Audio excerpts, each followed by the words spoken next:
Best health packages up to 80% discount. Tirumala Diagnostics. నమస్తే, welcome to Suman TV. నేను విష్ణు. ప్రస్తుతంతో పాటు AMFI registered mutual fund distributor వెల్ది చక్రధర్ గారు ఉన్నారు. వారితో మాట్లాడదాం. సార్ నమస్తే. సార్ చక్రధర్ గారు. నమస్కారం అండి. సార్ చక్రధర్ గారు, ఇప్పుడు మ్యూచువల్ ఫండ్స్లో ఒక పర్సన్ ఒక 5 ఏళ్ల పాటు 10 ఏళ్ల పాటు హ్యాపీగా ఇన్వెస్ట్ చేస్తూ పోతుంటాడు.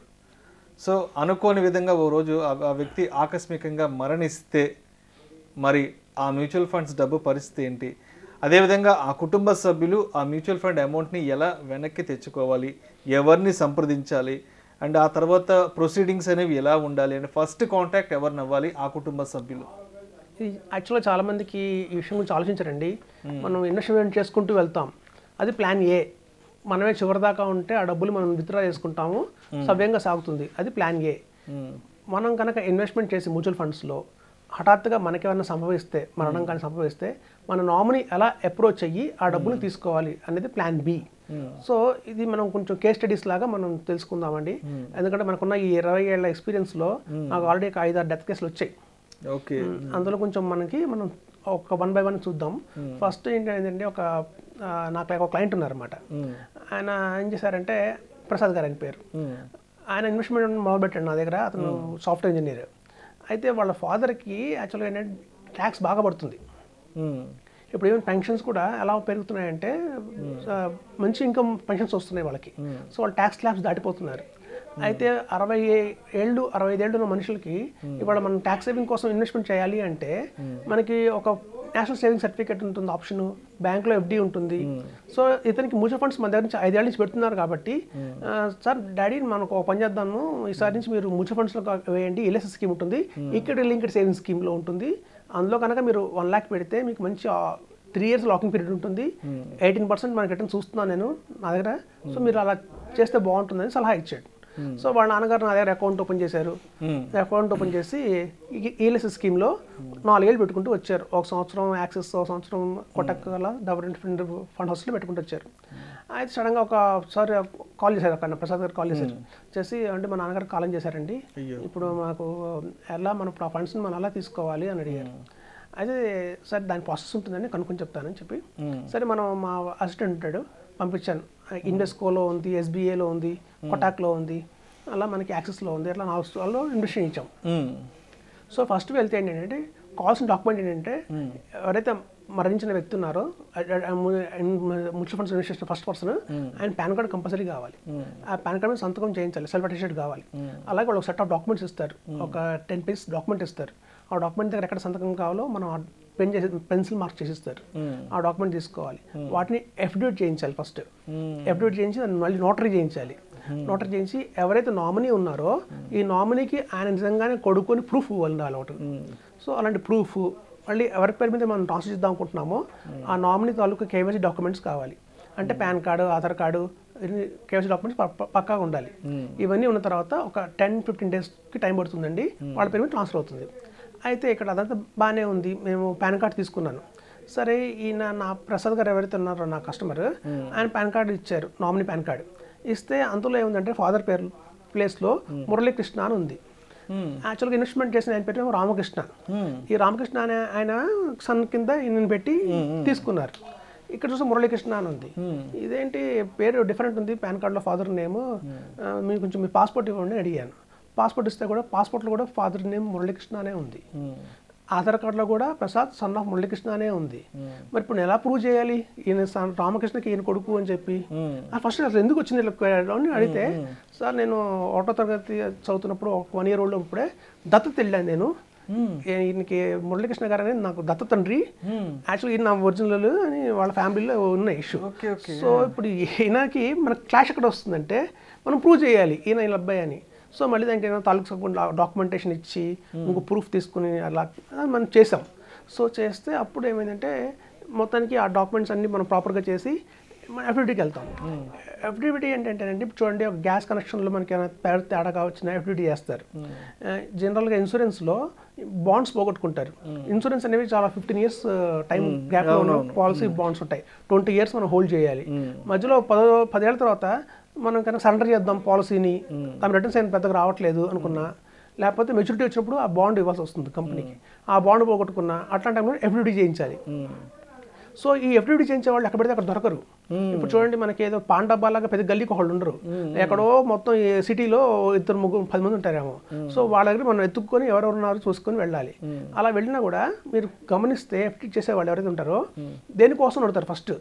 ఏదైనా కాలేజీలో అడ్మిషన్ కోసమో, లేకపోతే ఏదైనా నేమ్లో బిఫోర్ మ్యారేజ్ ఆఫ్టర్ మ్యారేజ్ కొంచెం నేమ్లు మారుతాయి ఆడవాళ్ళకి. సో అట్లాంటి టైంలో ఎవ్రీడి ఈజీగానే ఇస్తారు. కానీ ఇట్లా నాకు 1 కోటి రూపాయలు ఉందండి, ఇప్పుడు ఆయన పోయారు, నేను తెచ్చుకోవాలంటే ఆయన ఇవ్వరు ఎవ్రీడి. ఎందుకంటే నాకెందుకు రిస్క్? అవునవును. ఒకటి మీరు ఇచ్చే 200కి 300కి నేను రిస్క్ తీసుకోవాలని సాధారణంగా ఇట్లాంటివి ఎఫ్డిడి వాళ్ళు చేయరు. మనం అంటే పరిచయం ఉన్న మనిషి అయితే, అంటే వాళ్ళకి మనం చాలాసార్లు మనకి బిజినెస్ ఇస్తున్నాం, ఇన్సూరెన్స్ల కోసం కావాలన్నా ఇస్తున్నాం, మన మొహం తెలుసు కాబట్టి వెంటనే ఒక బలానా మనిషి వస్తే కనుక ఇతనికి ఇచ్చే క్లైమ్స్ అన్ని కరెక్ట్గా జెన్యూన్గా ఉంటాయి కాబట్టి మనకు కొంచెం ధైర్యంగా చేసేస్తారు.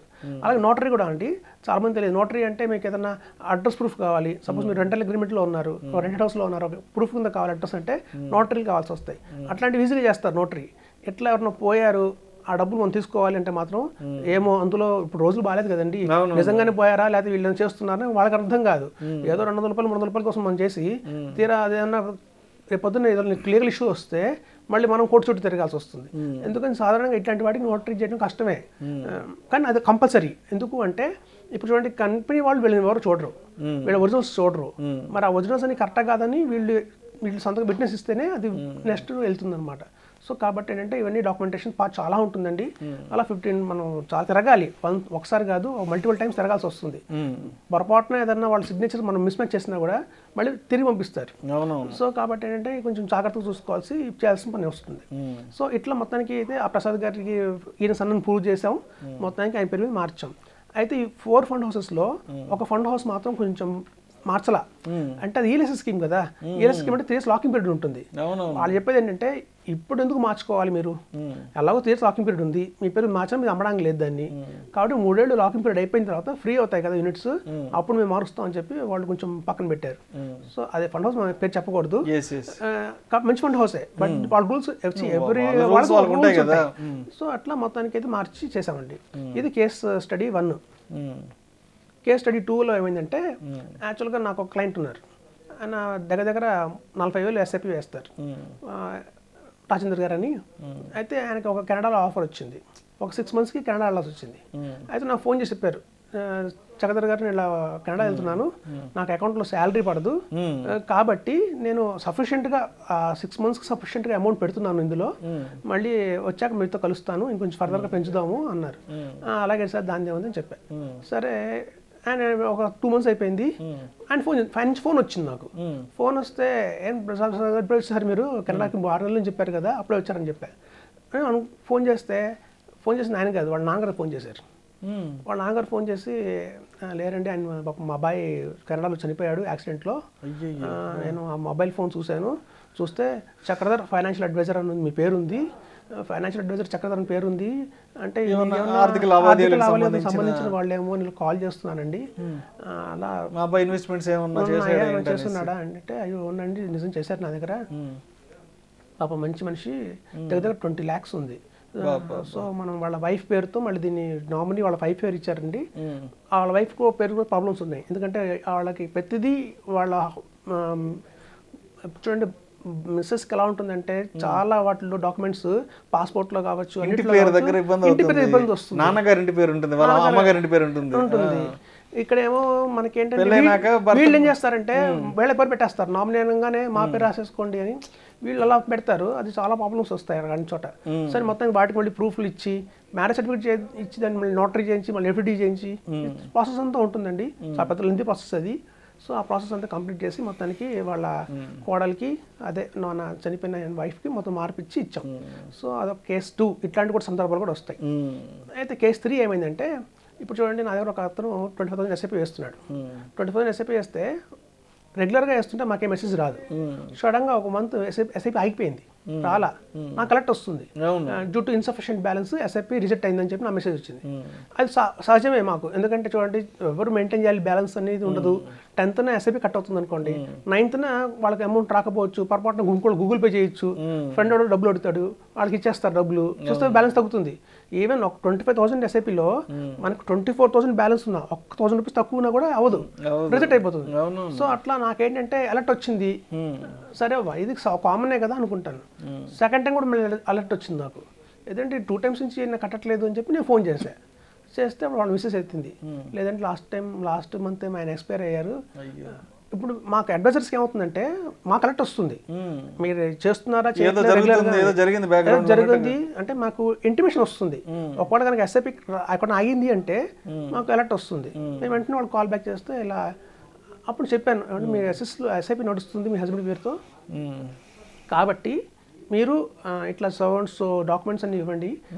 ఫస్ట్ ఏంటంటే మీ హస్బెండ్ పాన్ కార్డ్ కావాలి అంటే అది నాకు పాన్ కార్డ్ లేదండి అంది. అది చాలా ఇంపార్టెంట్, ఎవరైతే పోయిన మనిషి ఉన్నారో ఆయన పాన్ కార్డ్ చాలా ఇంపార్టెంట్ ఈ డాక్యుమెంటేషన్లో. అది మేడం దగ్గర లేదు. అప్పుడు నేను చెప్పా, పర్లేదండి మా దగ్గర ఉంటాయి, మా కేవైసీ చేస్తారు కదా, కేవైసీ చేసినప్పుడు మేము ఆధార్ కార్డు పాన్ కార్డు అని తీసుకుంటాము, మాకంటే ఒక ఆఫీస్ కాపీ ఉంటుంది, ఏం ప్రాబ్లం లేదండి నేను ఉన్నాను మీకు అని చెప్పి వాడికి ఆ పాన్ కార్డు తీసి మొత్తం ఆడికి తెలియదు అసలు ఇంత ఇన్వెస్ట్మెంట్ చేస్తున్నారు కూడా ఆయన మిస్సెస్ చెప్పాలా. చాలా మంది ఏంటంటే ఇన్వెస్టర్స్ వాళ్ళ మిస్సెస్ చెప్పరు ఇంత ఎస్ఐపి వేస్తున్నాము అని. ఎందుకంటే ఇప్పుడు చాలా మందికి ఏంటంటే మార్కెట్ అంటే భయం.